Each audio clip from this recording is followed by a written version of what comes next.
The Warlock R3 Prono subclass has not been a great option in my opinion since it came out in Season of the Plunder, but I really do feel like this is going to all change in Season of the Deep of Lightfall. For this video I have 2 Arc Warlock builds for you guys and information / changes that Bungie has confirmed for Season of the Deep, so there will be no spoilers, so you don't have to worry about that, and these changes will be a game changer for Arc Warlocks in general. While we're going through the 2 builds, I will explain the information and changes for you guys so you don't have to worry about that, and I'll also put timestamps in the video. So while making these 2 builds, I had 2 goals in mind. Number 1, to have as much ability regen as possible and to easily cycle through abilities. Number 2, have good damage and great ad clear potential. I feel like with any build with these 2 goals, you really have a good build in general. Also for both these builds, you want to use authorized mods, grenades, and whatever champs, but anything else it really doesn't matter. Next season there will be a lot more mods containing arc related stuff, so there will be a lot more in store next season in Season of the Deep. With that, let's jump into the first build. So for the first build of Arc Warlock, we have the exotic Fallen Sunstar. Basically what this goofy thing does is ionic traces you create move faster and grant you additional ability energy, and nearby allies also gain ability energy when you collect an ionic trace. With his exotic on, and when you collect those ionic traces, you're going to get 25% more ability regen to your melee and grenade abilities, and 30% ability regen to your class ability, which is insane, and you get your abilities so much faster. And also with the secondary perk, your teammates around you will get 10% ability energy every time you pick up an ionic trace, which will be all the time due to the aspect we'll get into soon. Speaking of the aspect, let's go into the subclass. So for the super we're using on this build, we're using Chaos Reach. You can really use any one of them if you really like them. The other one, I just like Chaos Reach a lot because I honestly miss it from the old days where it did a lot of damage. But coming with the next season of Season of the Deep, the super will get a 25% damage PvE buff, and also a sustained damage on a single target, and now it creates a jolting lightning strike at the target's location. I feel like this is going to be insane. It's going to be very good for DPS in general, and if you're trying to take down a target really fast, and also have to have good ad clear as well. Just so you guys know, the other super Storm Trance, what's going to be happening to it in Season of the Deep is it's also going to get a 25% buff to damage in PvE, and also the damage ramp from attacking now occurs more quickly over 3 seconds, down from 5, and also landfall detonation, the seekers that come out of the landfall now jolt targets in its way. So really both these are going to be pretty good in my opinion once Season of the Deep drops, but in my opinion I'm probably still going to use Chaos Reach. For the Rift, where you're just using Healing Rift, you can really use it whatever one you want. But with this build, you're going to be having it a lot, so really just choose whatever one you like. For the movement, we're just using Burst Glide. You can really use whatever glide you want. For the melee, we are using Chain Lightning just for the jolt factor of it. But the Ball Lightning is getting a 30% damage buff in PvE coming Season of the Deep. So in my opinion, you can really use whatever melee you want. I'm just using Chain Lightning just for the jolt right now, but I will test the Ball Lightning in Season of the Deep and just see how it feels. If it feels better, I will change it out. For the grenade, we are using Pulse Grenade. You can use the Storm Grenade if you really want, and also the Flashbang Grenade just for unstoppable champions to stun them. But I'm going for the Pulse Grenade just for the damage and the ad clear potential it has. For the aspects, we're using Arc Soul. Basically what this does is when you place a rift down, any rift, it could be healing or empowered, it will create an Arc Soul, which is like a turret that sits on your screen, and it just shoots and fires whatever enemies you're shooting at the moment. And while you're amplified, your Arc Souls are supercharged and gain increased fire rate. This is also really good because it plays into our next aspect, which is Electrostatic Mind.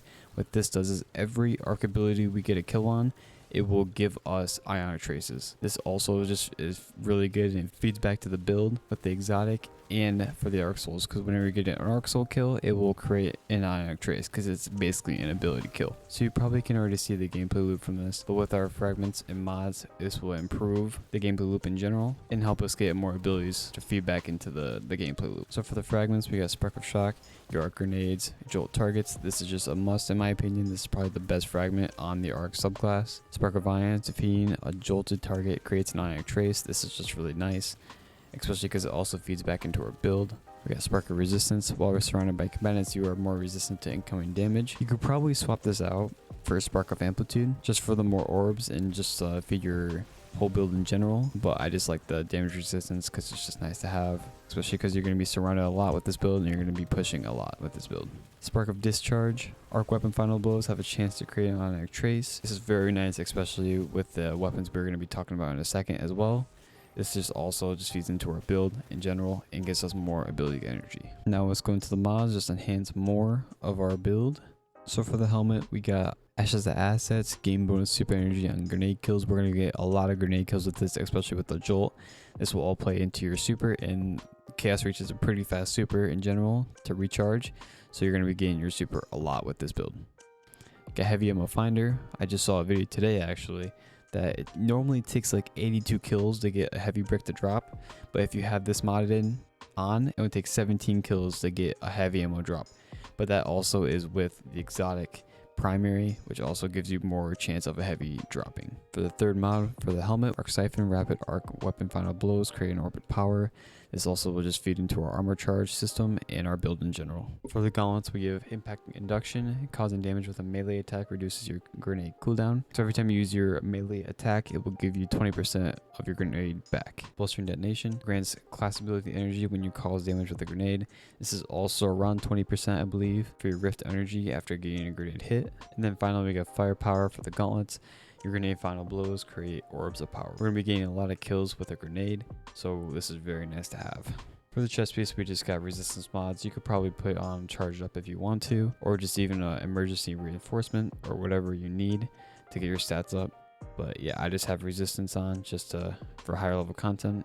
I don't die as easily. For the boots, we have stacks and stacks. Picking up an orb of power grants you 1 additional stack of armor charge. So whenever you pick up an orb of power, it will give you 2 armor charges. This will also just feed into your build faster, and you won't have to pick up as many orbs, which is very nice to have. We have insulation, reduces your class ability cooldown each time you pick up an orb of power. And then we have innervation, reduces your grenade cooldown each time you pick up an orb of power. These two will just feed into our build in general. For the class item, we get utility kickstart. So whenever you collect an orb, it will give us 2 armor charges, and then it will feed into our utility kickstart. So every time we use our class ability, when it's fully expended, we will gain class ability energy depending on how many stacks of armor charge we have. The reason we're using this is so we can get our soul as much as possible and have it up all the time, so then we can get the ionic traces from its kills. We're also using Reaper, so every time we pop our class ability, which we're going to be gaining a lot, and then get a weapon kill after we pop it, we will also get an orb that will spawn at the enemy's location.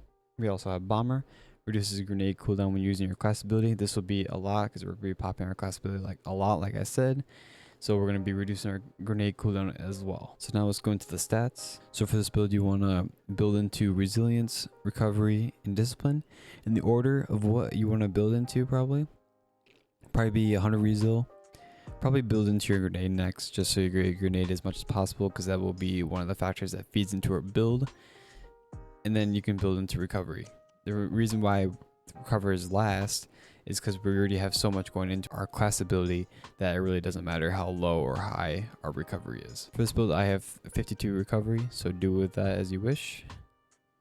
Also, we have 50 strength, and then intellect does not matter in my opinion, and mobility does not matter with this build in my opinion. Let's go for the weapons. So with this and many other builds that I've created, you really can choose whatever weapons you really want. For this build, I am using submission and forbearance. The reason I am using this is forbearance is just a really good add clear weapon, and also since we have the fragments, spark of discharge, arc weapon final blows have a chance to create an ionic trace. This is very easy to get arc weapon final blows, so we're going to get a lot of ionic traces from this weapon. You can also swap this out with Akilos SMG with Volt Shot, just to get the ionic traces as well from Spark of Ions, and then run a special as a primary if you want, like Conditional Finality, or is it Nagi's Burden? You can really run whatever you guys want with this build. Just try and keep it arc so you can feed your ability energy with the ionic traces. Heavy does not matter, you can choose whatever heavy you would like. So basically for the gameplay loop of this first build, basically what you want to do is throw an ability, any ability works. You can pop your rift, throw a grenade, or even use your melee, and you want to get ionic traces from that, so you just want to keep spamming your abilities constantly. Doesn't matter which ability you start off with, and then after that you go with whatever arc weapon you're using, and with your fragment, spark of discharge, you will keep getting ionic traces coming back to you, which will also feed back into your abilities. And since you have Fallen Sunstar on, it's going to give you more ability, more energy, and it will keep feeding those abilities, and you keep throwing them constantly. Also make sure to grab those orbs whenever you drop them, just for the utility kickstart, so you can have your arc soul up all the time. And yeah, that's it for the first build. Hope you guys enjoyed so far. Let's get into the second build. So for the second build, I really wanted to have fast-paced movement and always being in the action as much as possible, along with also having ability regen as much as possible, along with great add clear potential. So for this building exotic we're using Narcotic Grips. You've probably seen this so much lately. but we're using it for this build because I feel like it has a good benefits to this build in general. You'll see why. What necrotic grip does, if you don't know, is grasp of the devourer. Damaging targets poisons them, dealing increasing damage over time. Defeating a poison combatant spreads the condition. Provides a moderate benefit to airborne effectiveness stat of all weapons of sorrow. And weapons of sorrow we will get into very soon when we get to weapons. So with this build, there's actually a lot of variations that you can do. There's another exotic that you can use is Claws of Makara. Basically what this does is you gain an additional armor charge. But coming season the deep, Claws of Makara will have a new description and more benefits towards it. Benefits that it's getting in its buff is powered melee kills create an overpower. So basically heavy-handed, the mod on your armor will basically be built into the exotic. When heavy-handed mods are equipped, increase the potency of the orb spawned. No more than one orb can be spawned per enemy takedown. So basically what they're saying there is since the exotic already spawns an orb, when you have heavy-handed on, it will give you more ability energy when you pick up the orb. So you can definitely use this as an alternative to this build when Season of the Deep drops. In my testing, I did use it, and I still feel like Necrotic Grip feels better right now, but I'll test it again in Season of the Deep, and I will update you guys on if this feels good or not. But for now, let's go to the subclass. So for the super we're using Chaos Reach, just like the other build.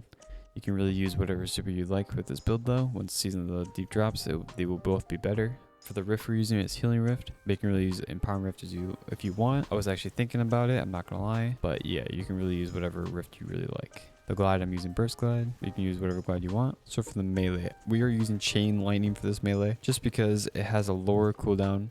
And just because with this build, you're going to be using your melee a lot. For the grenade, we're using Pulse Grenade again. Or you can use Storm Grenade if you want, or even Arc Bolt, or even the Flashbang Grenade just to stun unstoppable champions. But so it's really up to you. I just like the Pulse Grenade because it feels the best to me. So for the aspects, we're using Lightning Surge. What this does is while sliding, activate your charged melee ability to blink forward, calling down lightning strikes that jolt targets as you rematerialize. This is going to be the main weapon in this build, and we're going to be using this a lot. We got Electrostatic Mine as the other aspect. What this does is defeating targets with arc abilities or defeating jolted or blinded targets creates an ionic trace. So what this does is it'll just feed into our abilities and gives us a lot of ability energy when we pick it up.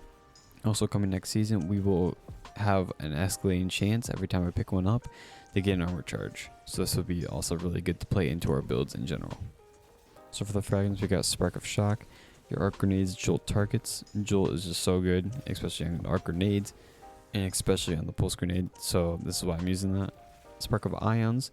This will just feed us ionic traces whenever we get a melee kill that will jolt targets, and also a grenade kill. So we got Spark of Resistance. While surrounded by combatants, you are more resistant to incoming damage. This will help us because we're always going to be in the midst of battle. So with this, we're going to be tanking a lot more than normal. We got Spark of Discharge. Arc Weapon Final Blows have a chance to create an ionic trace. This will just feed back into our abilities with the weapons that we're using. So for the mods of this build, for the helmet, we're using hands-on, so whenever we get a melee kill, it gives us super energy, and we're going to get a lot of melee kills with this build. We also have Kinetic Siphon, rapid kinetic final blows create an overpower. With this, you're going to be using your Osteo Striga, or whatever kinetic weapon you're using, and you're going to get Orbs of Power, which will feed into your build. We got Harmonic Siphon, rapid arc final blows create an overpower. This will just feed back into our build and the armor charge system. For the gauntlets, we're using melee kickstart. When your melee energy is fully expended, you gain melee energy. This is also depending on how many stacks of armor charge you have. Momentum transfer. Causing damage with a grenade reduces your melee cooldown. This will just help the ability cycle in general. So whenever we need that last little bit of energy for our melee, we just throw a grenade. We'll have our melee up instantly. For the last mod on our gauntlets, we got Heavy Handed. Your powered melee final blows create orbs of power. We're going to be getting a lot of powered melee final blows with this build, so we're going to get a lot of orbs from this mod. For the chest piece, we're using two mods here. We're using Charge Up, increases the maximum stacks of armor charge you can carry by 1. So what this does is whenever you pick up an overpower, it's going to give you 2 stacks of armor charge instead of 1. This will just be really nice for the charge for the kickstart mod we're using. For the second mod, we're using Concussive Dampener.